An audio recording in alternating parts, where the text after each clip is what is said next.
Hello everyone on there. This is a tribute slash sort of an honor video for Dog.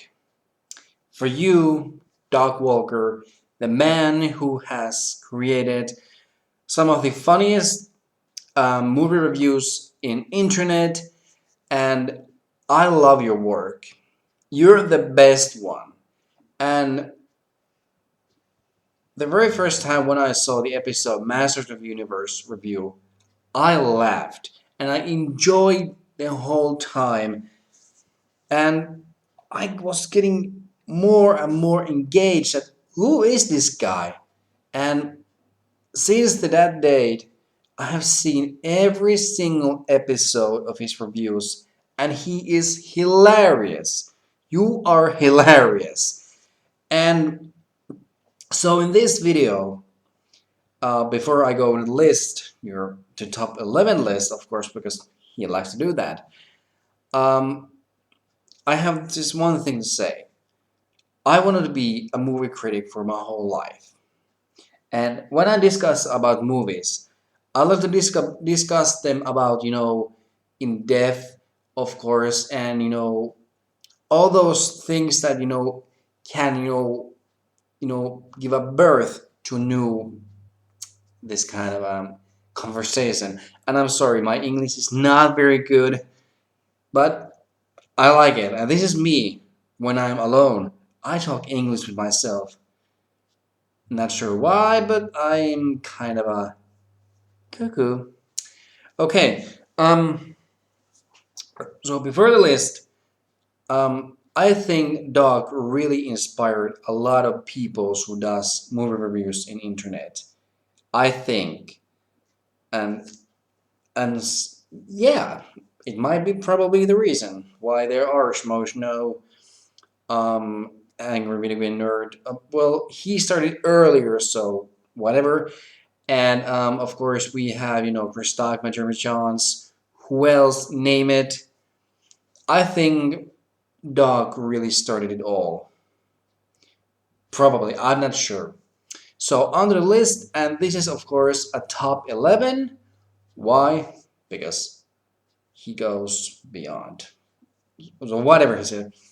And I have done earlier list. It was like about my very first early on videos that I don't know are there existing anymore here in YouTube. So and this is not a very official video because these aren't my favorite episodes. They are my favorite episodes, but these are those episodes that I laugh a lot. I enjoy them whenever I see them, and I have seen a few of those films. And let me be honest, I still like one of these films to date, but not a lot. So let's move on.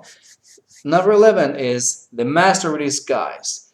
The very first time when I saw this movie, I didn't laugh at once. I was so bored this film. This film was so boring, and as a comedy, it fails.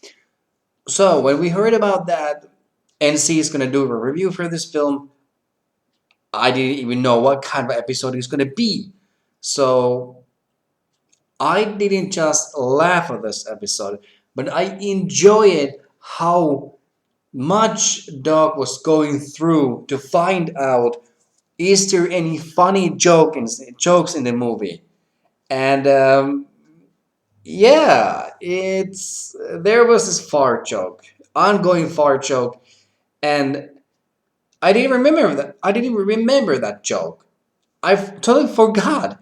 So the way Doc, explains some of the jokes, why they don't work, why they do work, some jokes, of course, and but the acting is so poor. He plays it on very very effectively, and the end of the episode is just one of my hilariously funniest parts I have ever seen when he's done. So let's just say what happens. He goes to the Happy Gilbert Productions, this studio apartment, building this huge building, and it explodes in the smithereens. And when Doug comes under the camera, this movie sucks or whatever. I mean, yeah, it was. It is the most epic moments in any of his reviews, and I just enjoy it. The Master of Disguise film is so horrible. I don't give it any star rating for it. It's so bad. So the review itself is really, really good. Number 10, Scooby-Doo. I was very, very worried about this episode. Because the first time when I saw, of course, the first time when you open a computer and say, oh yeah, he's going to review Scooby-Doo. And then he starts to speak about why he's doing this thing. I was like, what are you doing, man? And of course, it's all about acting or whatever, whatever.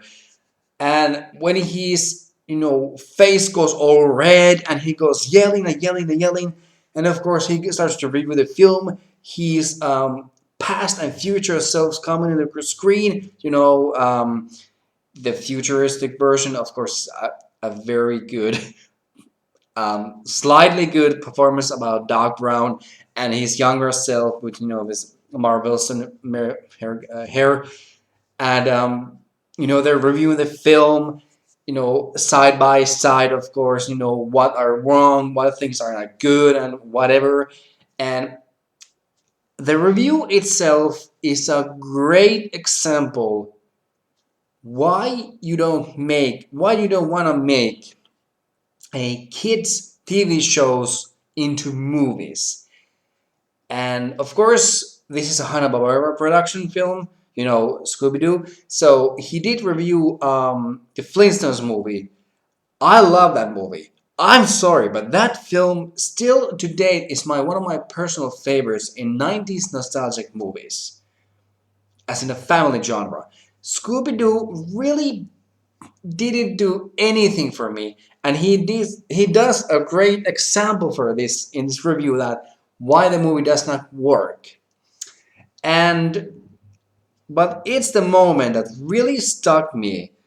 Of course, yeah, this episode is so funny, of course, but one bit really worried me that this was almost the end of Nostalgia Critic. I was like, oh no, no, hell no, what are you doing? So 2 or 3 months after, he came back with Odd Light of Timothy Green, and I was like, thank you. So that's why I want to keep Scooby-Doo as the funniest episode, of course, in this list. Number 9, Phantom of the Opera. I love musicals. I adore musicals. Little Shop of Horrors, Phantom of the Opera, Phantom of the Paradise, Rocky Horror Picture Show. There's a huge bunch. South Park the movie. There are a lot of great musicals that I love dearly in my heart. Rocky Horror Picture is one. And when I was hearing that he is going to make a musical review about Phantom of the Opera, the 2004 edition, I didn't know what kind of review it's going to be. I love the musics. The way they, incorporate the same musical antics with new lyrics was just outstandingly funny. And, picking up new performances by this shark jumping team. I didn't know. Well, the woman's name was Beth Elderkin, and she's beautiful. By God, she is beautiful. I have to say that. Oh my God. But seriously, sorry. The review itself is funny, and I like Phantom of the Opera, the musical itself, because I love horror. I love horror in musicals. I'm sorry. I know that there's horror movies that are just good and funny, but I love horror musicals because it is a great example to just tell a story. Phantom of the Paradise itself is a hilariously good and grotesque and brutal looking musical. And Phantom of the Opera itself, it's kind of a cool, but it has some cliches that I didn't like. So their version of this movie as a musical review is funny as hell. There are great cameos. Hyper Fangirl, this stats guy, but oh, not the charges. Can't find any laughter over there. I just love it. Number 8. Sorry, this is a very long video. Blues Brothers 2000. This movie can go to hell. I hate this movie. This movie is terrible. So, of course, NC doing the review. Freaking love it. Laughed. Cried with laughter. Enjoyed.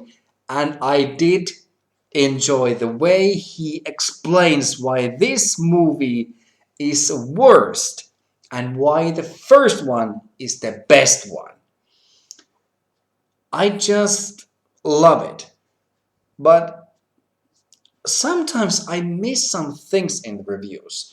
And would it be cool if Doc himself, if you're gonna review like movies like this one or my number one pick, I'm not gonna say it was that is my sorry. But what if Doc himself captured and sorry not captured but called one of the actors from that movie and said, "Would you be our review and say these same things?" That would be awesome. But he didn't do it, so he did it by himself, and he did a great job. And I love this. I love this review, and it makes me laugh every time, every single moment. Number 7, Garfield. I fucking hated this movie. I love Garfield. I love even so much. I have those plush toys over there. I love that guy. He is one of the most greatest comic book characters in history. The movie itself is total cat shit. It is horrible. I hated it.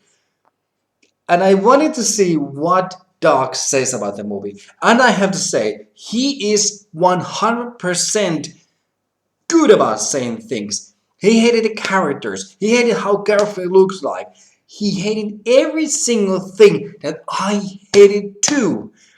Garfield is not an outside cat. He is always inside. There's also a great motif why Odie is not CGI. He looks terrible. Even Liz and John, they look horrible. They don't fit for the movie, and it is really, really pissing my pants horrible to listen Bill Murray to be the voice of Garfield, and he really fits for it. But the jokes are just so flat, boring, uninteresting, unfunny. I just hate it. And I just love this episode and I feel dear to my heart. I every single time when I watch this episode, I freaking love it. And I freaking love how he tears apart this movie because it's so horrible. It is one of the funniest moments when I saw this review. I was like, thank you. Thank you. Um, I'm sorry, this is a very long video, but you have to bear it with me. Number 6, Felix the Cat. Shortly said, I fucking love this episode. The very first time when I saw, what kind of movie is this? This looks unbelievably odd movie. And his reactions, so every single thing are just they're just so god personally funny. Oh god. Way he yells, goes all over, referencing some of the Pink Floyd season, Pink Floyd War movie. It's some of the funniest bad shit insanity I've ever seen on the screen, and his reactions surely said fucking hilarious. See it. And number 5, The Room. This movie was good. Um, okay, I saw the review first, of course, of this movie, and I freaking love it. And I was like, what kind of movie is this? I saw Sexy Lisa, and of course, those, hello, okay, bye, and all those things. I just was like bursting out of laughter. And I wanted to see this movie, and I saw it, and I have to say, it is a worth the watch. People, if you haven't seen The Room, the Tommy Wiseau movie, see it, and you can know why they are fans of this movie. This movie is like out of nowhere. But the review itself is so hilarious. And the way he's reviewing this movie is actually pretty interesting. He's reviewing this on his basement. And it's a future, so he's doing past movie review or whatever. But so, yeah, check it out. Check the review and check the movie. The movie itself deserves a watch. Check it out. It's so goddamn horrible. Number 4, Mad Max Fury Road. Oh my god. The time when Doc and his team turned and make them, new reviews in the studio. Mad Max Fury Road is a perfect example how his non-clipless reviews work. And I have to be honest, there are few non-clipless reviews that I just didn't understand. Jurassic World, I didn't understand it. I love the movie, but still, I don't know. The pixels itself, yeah, but still. Mad Max Fury Road works much more better because the effects looks pretty good. The acting is very funny. The writing is some of the funniest, and I just enjoyed how they explain is Furio better than the first ones, the first 3 ones. And I have all the 4 films, and my personal favorite from them is actually Thunderdome. Yeah, it's kind of weird, but I do like Fury Road. It's good film. And I love the first 2 ones, but I think Thunderdome is the most underrated and not appreciated, of course. But it's my 2 cents for the film. So, yeah. We have 3 left. Number 3, Lady in the Water. I was going to pick up Signs or even Happening or even Devil. But Lady in the Water, bear with me. I love M. Night Shyamalan's first movie, Sixth Sense. It was good. And as his movies was going on, Unbreakable is the best one. I love it. Since then, he decided, I want to go far beyond and make something good. Signs, we had aliens whose biggest scare is water. And they are attacking a planet that is almost 75% water. Wow. And their biggest weaknesses are wooden bar doors and baseball bats. Thank you. Happening, air kills people. And of course, there's this Mark Wahlberg. What? No. All those stuff. Lady in the Water, as a film, was a mishmash. I didn't even know how to react for this film. And the review that he was building up, saying what were wrong, what things were just hilarious, didn't make sense, I laughed so hard.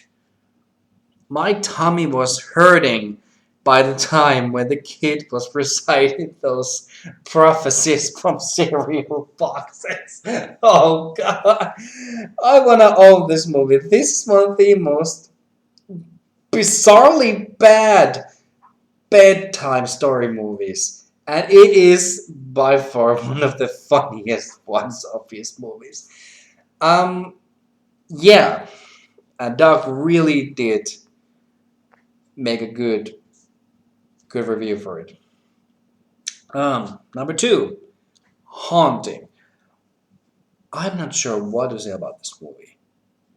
I love horror movies with houses. Houses that have haunted presence. Paranormal Activity 1 was good.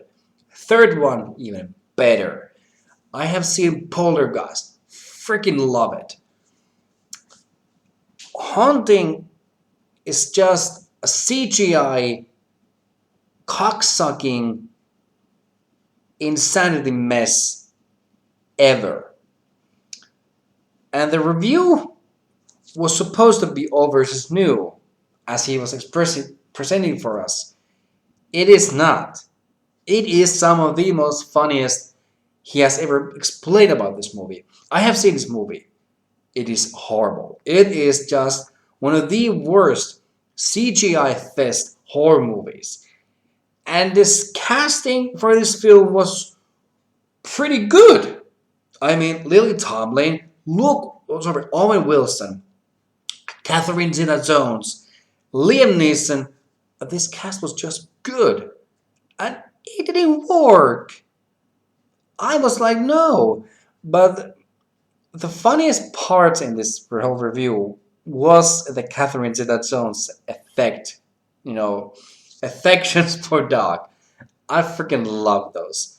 And I just wait every single Catherine Zeta-Jones movies when he's gonna review because I know his reaction will get even more funnier.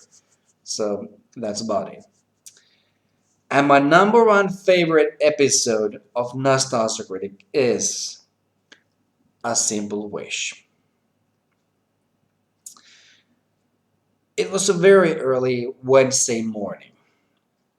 Um, I was preparing for my work, and of course, we all know that Doug has surprises in his film videos. He had, the what was the animation director's name? Oh my god, I forgot it.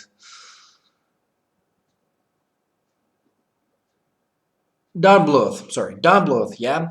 And of course, he had one of his episodes. He had Greg Sestero from The Room.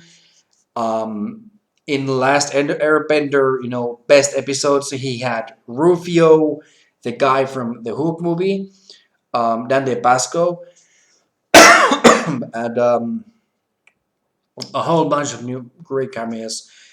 I think Mara Wilson cameo is still by far his best, and just not just insane, but totally surprising.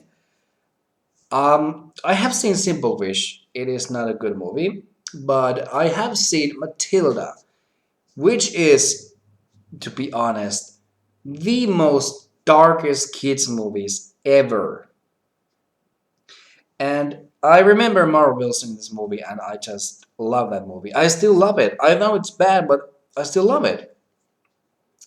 So the way Doc, starts to review this film, of course, say bad things might not work. Yeah, there's some good things that did work, of course, and explaining how Martin Short's character is so stupid, and all the other, Kathleen Turner's, character is just nothing good and whatever. And the ending was really surprising, and that's why this is the funniest one. Um, Of course, when you first time when you see that's Mara Wilson on the screen, I was like, oh my god, that's Mara Wilson. That's Mara Wilson. I was like, oh my god, what is gonna do? And they go back and forth, of course, and Mara starts to show Doug's oldest home movies, but he has made as a kid. It is some of the funniest damn thing I saw, and I laughed so freaking hard. It just, it is the best one. I know it's a small episode, it's nothing new, but the Mara Wilson part really define it whole lot. That's about it. Those were my favorite Dog Walkers, aka Master of Critics episodes. The funniest. And I will give a special other review video for that. He's the best ones that I have seen because these were the funniest. The best ones are coming not lately, say let's say about Friday or even Thursday, but yeah. And tomorrow I'm gonna review Batman vs Superman Ultimate Edition, and it's pretty good movie. It's a pretty good movie, I have to say. My name is Mixed87. I did this video in English. Sorry. So check it out. These episodes that I mentioned, and let's just let's just make Dog's career even longer, even 2 years longer, because he is the inspiration why we all doing this thing, why we do love movies, why we review films, and why we enjoy reviewing the films. That's about it. See you later, and goodbye.